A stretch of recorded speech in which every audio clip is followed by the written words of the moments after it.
durante o nosso dia, nós enfrentamos diversas situações que podem nos causar muitas perturbações.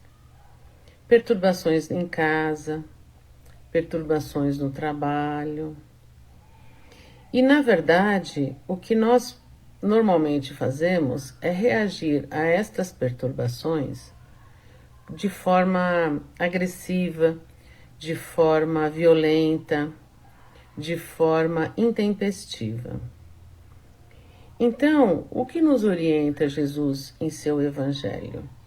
Que frente os desafios e as perturbações, que nós possamos ter uma reação mais serena, mais tranquila, não tão agressiva e nem tão violenta.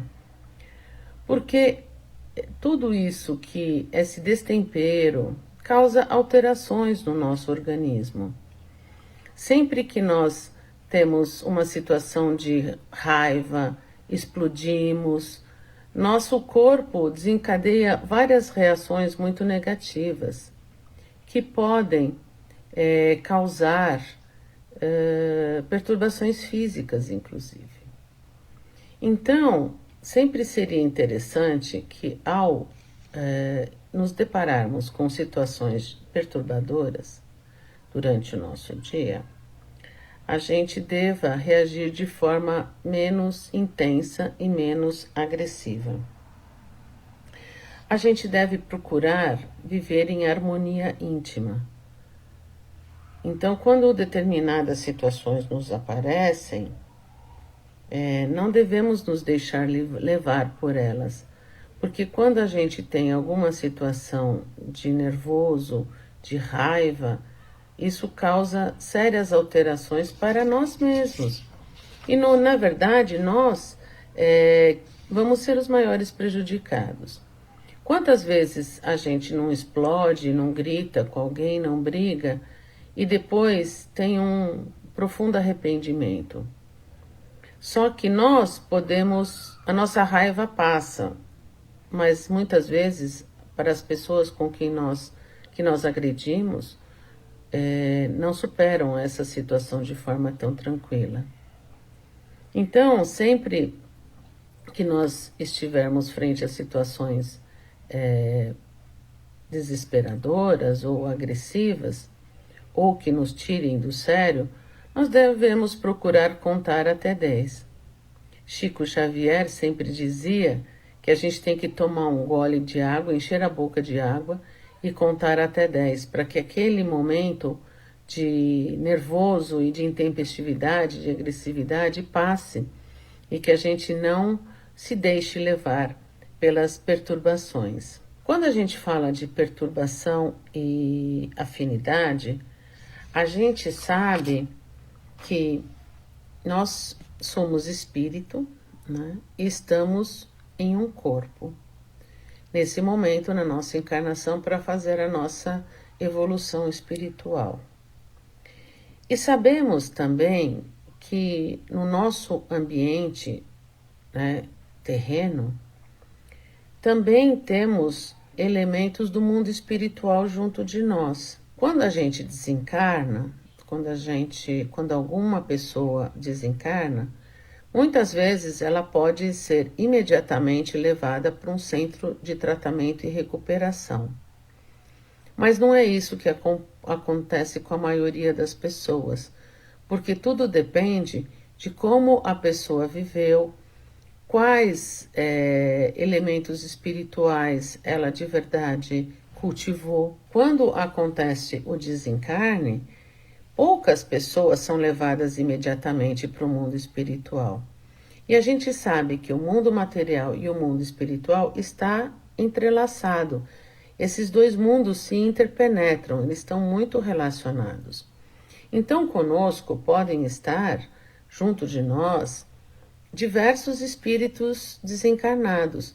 Então, nós, durante o nosso dia, nós temos que vigiar os nossos pensamentos. Porque os nossos pensamentos são energias.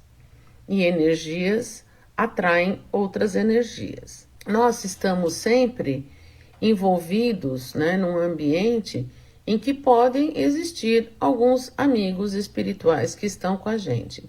Essa afinidade e perturbação que vai acontecer ou não está muito relacionada aos nossos pensamentos.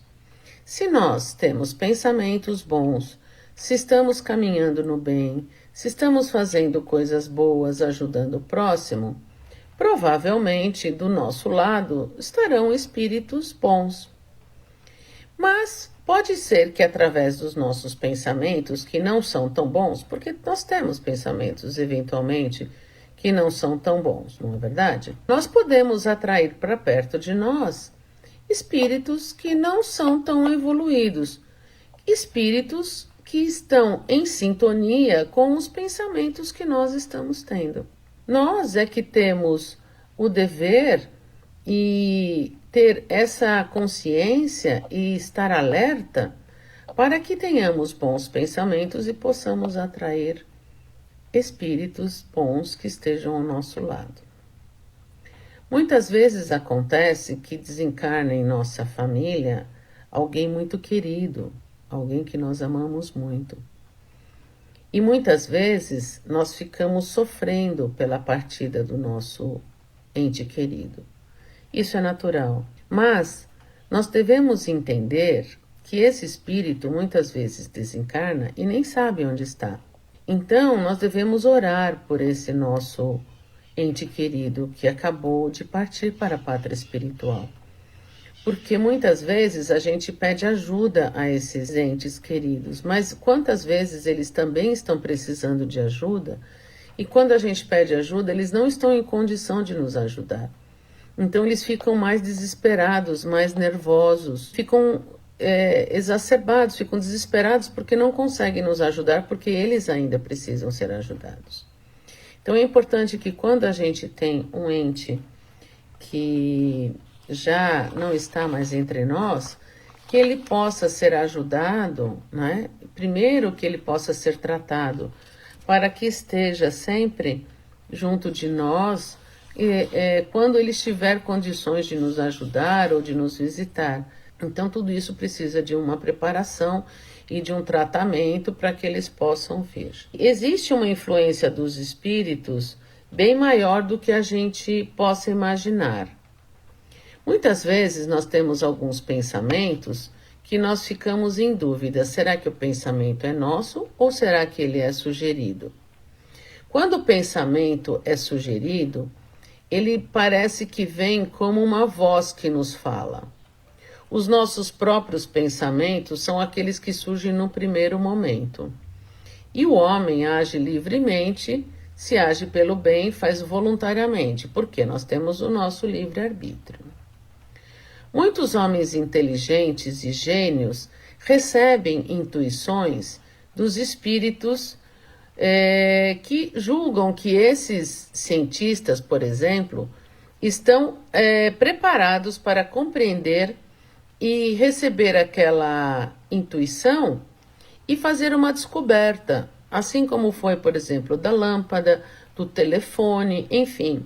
Então, muitas vezes, espíritos iluminados trazem ideias para pessoas que estão preparadas para entender aquela situação e poder ajudar a humanidade. É importante dizer que se por acaso nós tivermos ideias que não são boas, que nós podemos achar que não são nossas e são sugeridas por espíritos, a melhor coisa que nós temos que fazer é uma prece. Porque os maus espíritos se aproximam de nós por uma sintonia, por uma afinidade. E a partir daí começam a nos causar perturbações. Então, se nós temos pensamentos positivos e temos prece, esses espíritos em determinado momento percebem que eles não são capazes de nos influenciar e simplesmente vão embora. Então só depende de nós, pelo nosso livre-arbítrio, pelo nosso orar e vigiar, nós estaremos preparados a evitar que nós possamos ser influenciados por maus espíritos. Lembrando sempre que não existe possessão, não existe obsessão. Então o espírito não é possível entrar dentro de nós, porque nós já temos o nosso espírito. O que ele faz é ficar ao lado e nos influenciar. Por exemplo, se nós estamos andando numa rua e achamos uma bolsa de dinheiro, cheia de dinheiro, não foram os espíritos que colocaram aquela bolsa na nossa frente. Mas, quando a gente recebe, vê que tem muito dinheiro naquela bolsa, nós temos duas opções. Ou a gente fica com dinheiro, ou a gente tenta devolver.